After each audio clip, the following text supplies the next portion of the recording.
Le conseil départemental a choisi de continuer à soutenir l'agriculture, d'abord en accord avec la région, qui a la responsabilité désormais, du fait de la loi NOTRe, du développement économique.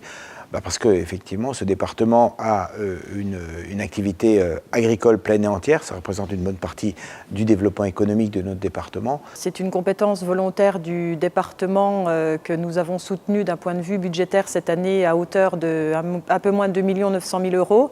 Il y a un lien de proximité entre le conseil départemental et les agriculteurs et une tradition forte d'aide du département aux agriculteurs. L'agriculture représente le troisième pilier politique du développement économique et d'aménagement du territoire et génère un peu moins de 5 000 emplois directs. Donc c'est vraiment quelque chose que l'on doit soutenir au niveau de notre département. Ce territoire, effectivement, est surtout un territoire d'élevage bovin, avec production de viande, mais surtout de lait.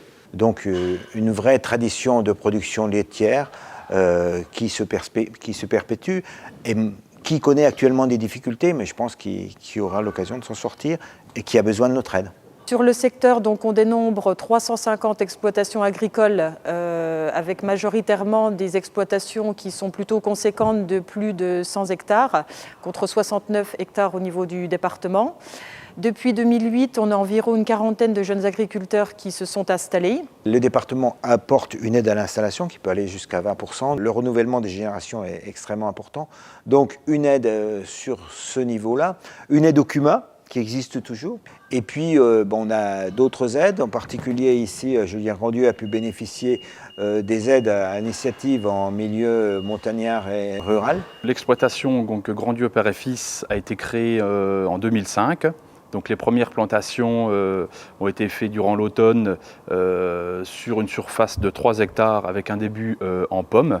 Puis développement progressif jusqu'à aujourd'hui sur une surface de 15 hectares avec pommes, poires, divers fruits d'été. L'exploitation de Julien Grandieu, c'est pour moi un modèle parce qu'il a osé. Il a osé dans un domaine qui n'était pas habituel dans notre territoire. Le fruitier, c'était pas vraiment la tradition.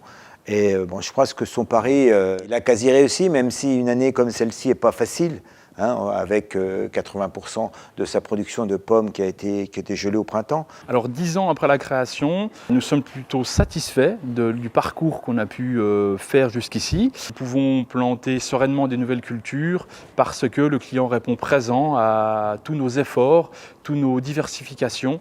Donc satisfait, même voire très satisfait d'avoir pu développer ici à Grignancourt une activité aujourd'hui où il y a encore beaucoup à faire aussi.